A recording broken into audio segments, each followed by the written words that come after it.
La porte des enfers de Laurent Godet.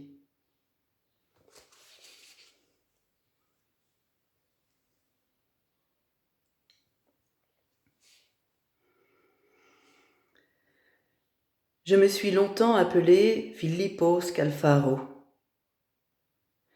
Aujourd'hui, je reprends mon nom et le dis en entier. Filippo Scalfaro de Nittis. Depuis ce matin, au lever du jour, je suis plus vieux que mon père. Je me tiens debout dans la cuisine, face à la fenêtre. J'attends que le café finisse de passer. Le ventre me fait mal. C'était à prévoir. La journée sera dure aujourd'hui. Je me suis préparé un café au goût amer qui me tiendra de longues heures. Je vais avoir besoin de cela. À l'instant où le café commence à siffler, un avion décolle de l'aéroport de Capodichino et fait trembler l'air. Je le vois s'élever au-dessus des immeubles, un grand ventre plat de métal. Je me demande si l'avion va s'effondrer sur les milliers d'habitants qu'il survole, mais non, il s'extrait de sa propre lourdeur. Je coupe le feu de la gazinière. Je me passe de l'eau sur le visage. Mon père. Je pense à lui. Ce jour est le sien. Mon père, dont je parviens à peine à me rappeler le visage. Sa voix s'est effacée. Il me semble parfois me souvenir de quelques expressions, mais sont-ce vraiment les siennes, ou les ai-je reconstruites, après toutes ces années, pour meubler le vide de son absence? Au fond, je ne le connais qu'en me contemplant dans la glace. Il doit bien y avoir quelque chose de lui, là, dans la forme de mes yeux ou le dessin de mes pommettes. À partir d'aujourd'hui, je vais voir le visage qu'il aurait eu s'il lui avait été donné de vieillir. Je porte mon père en moi. Ce matin, aux aurores, je l'ai senti monter sur mes épaules comme un enfant.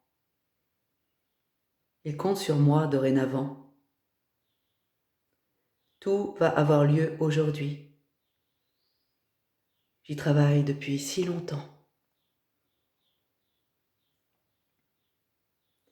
Je bois doucement le café qui fume encore. Je n'ai pas peur. Je reviens des enfers. Qu'y a-t-il à craindre de plus que cela? La seule chose qui puisse venir à bout de moi, ce sont mes propres cauchemars. La nuit, tout se peuple à nouveau de cris de goules et de bruissements d'agonie. Je sens l'odeur nauséeuse du soufre. La forêt des âmes m'encercle. La nuit, je redeviens un enfant et je supplie le monde de ne pas m'avaler.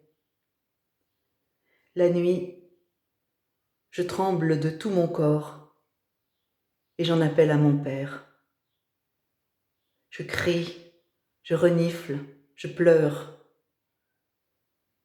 Les autres appellent cela cauchemar, mais je sais, moi, qu'il n'en est rien. Je n'aurai rien à craindre de rêve ou de vision. Je sais que tout cela est vrai. Je viens de là. Il n'y a pas de peur autre que celle-là en moi. Tant que je ne dors pas, je ne redoute rien.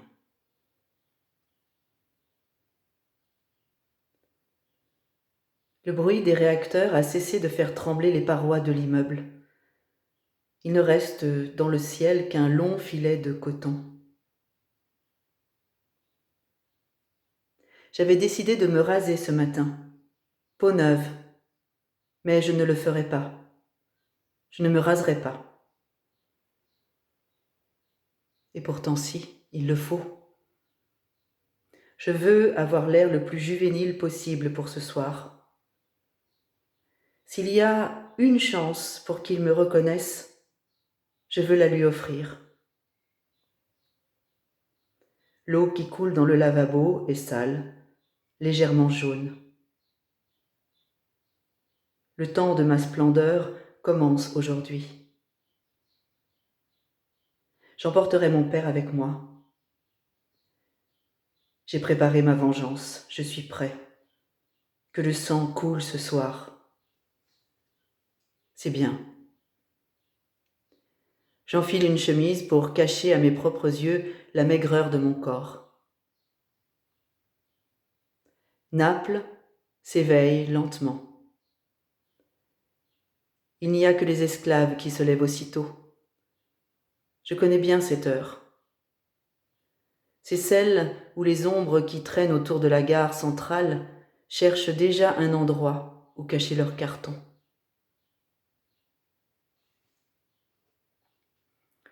Je vais rejoindre le centre-ville.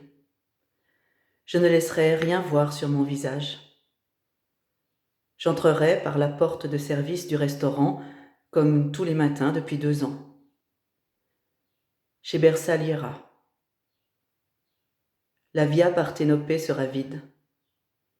Aucun taxi, aucune Vespa. Les barques clapoteront sur le port de Santa Lucia.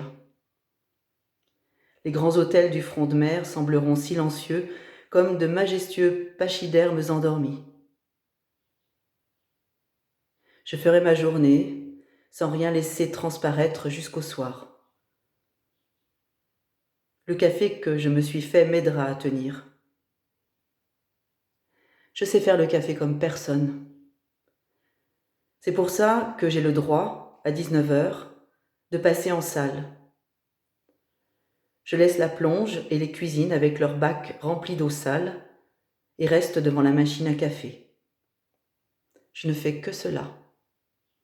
Je ne prends aucune commande, n'apporte aucun plat. La plupart des clients ne me voient même pas. Je fais les cafés. Mais je suis devenue célèbre à Naples. Il en est certains, maintenant, qui ne viennent que pour moi. Je serai en salle ce soir et je sourirai en attendant l'instant de me venger.